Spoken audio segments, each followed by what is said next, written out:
la batalla inicial frente a los compañeros de orfanato, ¿no? La batalla inicial enfrenta a los compañeros de orfanato. Luego Shun debe enfrentar a su hermano Ikki en más de una ocasión. Y Máscara de la Muerte, el caballero de cáncer, por ejemplo, resulta ser condiscípulo de Shiryu, entre muchos otros casos. Para Naruto, la traición de su compañero Sasuke es el golpe más fuerte. Y para Sasuke, a su vez, el conflicto surge al encontrar a su hermano Itachi entre los perversos Akatsuki. Entonces, reconocer esta competencia social y evolutiva explica la ingente cantidad de veces que toma también una forma de competencia deportiva. Pero bueno, hasta aquí entonces el capitalismo como tal también vemos que justamente se superpone y enfrenta a formas incluso formas ideológicas, formas morales anteriores. El capitalismo presenta su propia moral en la cual enfrenta a otros valores más antiguos como podrían ser entonces la familia o la amistad u otras formas de lealtad que sin embargo son canceladas por esta clase de enfrentamientos. Reconocer esto como una competencia social y evolutiva explica la ingente cantidad de veces que toma también una forma de competencia deportiva. Igual que tantas otras series del género, por ejemplo, Dragon Ball, aquí en este caso vemos que gran parte del clímax de su primera temporada sucede en un torneo de artes marciales, ¿no? Saint Seiya también comienza con el torneo galáctico, ¿no? Y Naruto también, gran parte de la primera temporada sucede dentro de un torneo, un enfrentamiento entre ninjas, una competencia deportiva, finalmente, es donde empiezan la mayoría de estos héroes, ¿no? Su papel de héroe, entre comillas, en este principio se reduce a campeonar en un match, simplemente, ¿no? Por otra parte, en algún punto del encuentro amistoso, el encuentro amistoso se cancela o es rebasado. El héroe sale a un mundo más grande, pero que se rige en gran medida por los mismos principios del ring. O sea, finalmente, el mundo es un torneo de artes marciales, básicamente, desde este punto de vista, ¿no? El mundo es solo una ampliación de esta misma forma de comportamiento competitiva, esta forma de pensar, ¿no? Bueno, también esto podríamos trasladarlo, y ahí conectamos también los mangas que no son necesariamente de acción, sino los mangas deportivos, que sin embargo también pertenecen en ese sentido al género shonen, ¿no? También ahí tenemos entonces, hace tiempo veíamos Captain Tsubasa, conocido como Los Supercampeones, o más recientemente Prince of Tennis, o muchos otros, ¿no? Que también funcionan de esta manera, ¿no? También funcionan presentando la competencia, a fin de cuentas, como regla del mundo, ¿no? Sin embargo, otro escenario recurrente en el género, escenario recurrente en el género es un espacio compartimentado en el que cada sección está asignada a un oponente y los héroes deben enfrentar a estos uno por uno. Esta estructura es clara en las 12 casas de Saint Seiya, ¿no? Los 12 caballeros de oro tienen cada uno asignado una casa que deben proteger y los héroes deben atravesar cada una de estas y vencer a cada uno de los oponentes uno por uno, ¿no? Y lo mismo sucede en muchas partes de Bleach, por ejemplo. Y en este caso están significativamente conectadas mediante escaleras que muestran a los oponentes como peldaños que ascienden en dificultad.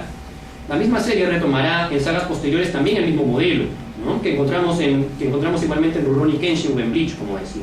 Este escenario del tipo de videojuego permite asegurar una serie de duelos subsecuentes sin muchos interludios ni distracciones en los que el héroe y su oponente simplemente se midan su fuerza.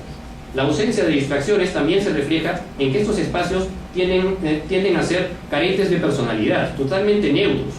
Por otra parte, los oponentes tienden a crecer en fuerza, como decía, a medida que el héroe avanza por el escenario, con lo cual se retoma la idea de superación personal y perfeccionamiento del héroe. Por otra parte, el shonen no plantea siempre este confrontamiento como inflanqueable, ¿no? Este confrontamiento crudo del capitalismo como competitivo, ¿no?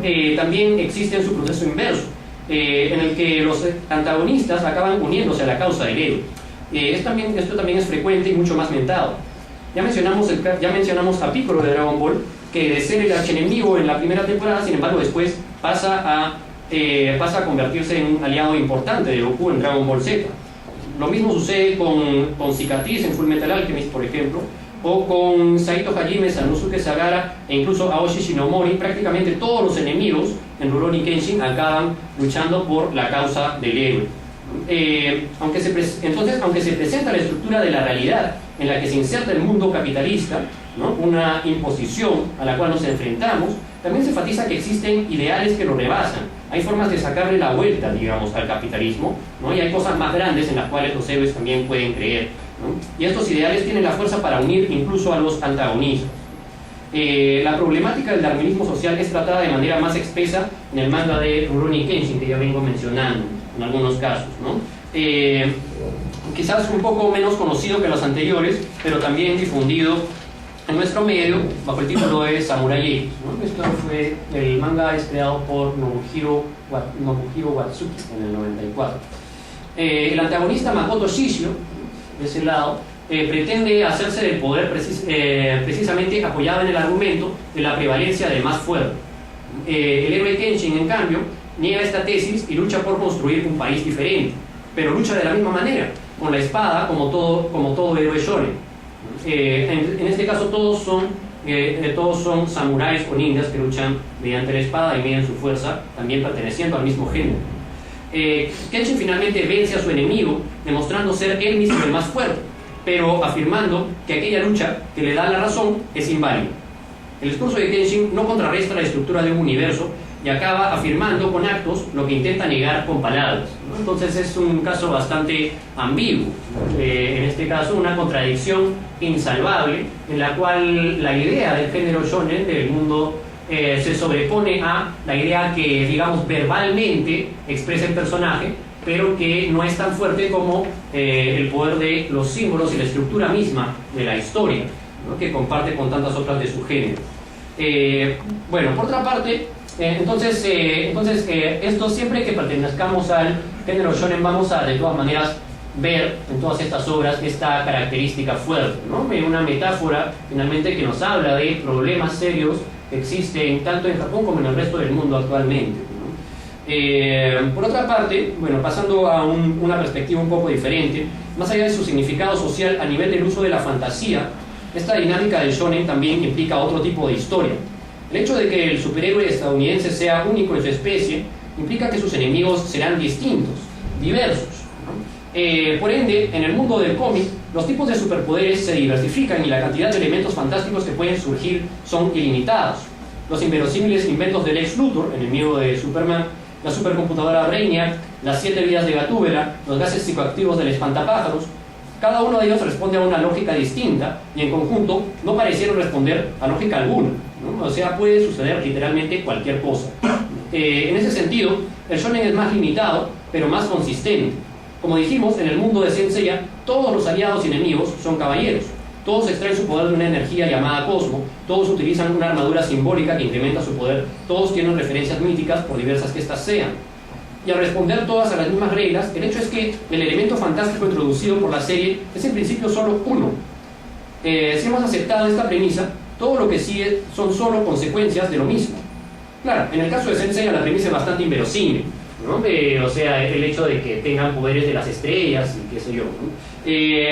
Pero en el caso de Dragon Ball todo funciona gracias al ki, ¿no? Todos los poderes surgen del ki prácticamente, y en el caso de Naruto hay toda una serie de explicaciones bastante intrincadas de cómo cada uno de los ninjas extrae su poder de una energía llamada chakra. Los poderes increíbles, entonces, gracias a esto se vuelven bastante más verosímiles y en este universo no podrían existir habilidades como la de los supervillanos de la DC, a menos que sean directamente derivados de las premisas que constituyen el mundo, las cuales marcan una distinción propia entre lo real y lo irreal, ¿no? En ese caso también bastante fuerte, yo creo que esto es bastante notorio en el caso de Shaman King, ¿no? Otra historia menos conocida, pero donde justamente, que como dice el título, se trata de chamanes. En principio todos los personajes adquieren su poder a través de invocar algún espíritu, algún fantasma, ¿no? Claro que hay un capítulo en particular en el cual aparece un personaje que supuestamente es un vampiro, ¿no? Y que los chamanes se desconciertan ante él, ¿no? No saben cómo lidiar con él porque no tiene poderes análogos a los suyos, hasta que al final descubren que en verdad era un chamán pretendiendo ser un vampiro. Por lo tanto, si es un chamán, si es como todos los demás, y los vampiros no existen, o sea, la realidad sigue teniendo su propia estructura, ¿no? El hecho de que entonces en este mundo entonces es imposible que existan los vampiros, ¿no? igual que en nuestro mundo, solo que hay una sola regla que se ha introducido en el mundo y que entonces a partir de ella se tienen que explicar todos los demás, ¿no? Todos los demás elementos sobrenaturales. Entonces es una distinción estable en la que el lector puede confiar, el televidente en el caso del anime, e incluso casi se puede creer en muchos casos, ¿no? Lo vuelve mucho más verosímil. Este es sin duda el proceso que sigue también Katsuhiro Otomo en la tercera máscara que mencionamos antes, ¿no? En esta historia en la que los enemigos, como decíamos, son en verdad bifurcaciones del mismo Batman y se explican a través de la múltiple personalidad que ya tiene Batman al dividirse entre Batman y Bruno Díaz, ¿no? Entonces Katsuhiro Otomo, al venir de la tradición del manga y escribir para el cómic estadounidense, crea por supuesto un caso que, como era de esperarse, resulta un híbrido, ¿no? Los antagonistas no son sino emanaciones del protagonista. Bueno, entonces tras considerar sus diferencias, entendemos mejor lo que caracteriza tanto a los héroes del cómic como a los del manga. Creo que no tiene sentido negar a priori que un superhéroe no puede existir fuera del cómic, ¿no? Vimos que en el manga sí pueden existir superhéroes, solo que normalmente no sucede, ¿no? También me parece importante reconocer que los mangas actualmente presentan algo muy distinto. Héroes de una única identidad que se enfrentan a otros guerreros con los mismos poderes que ellos.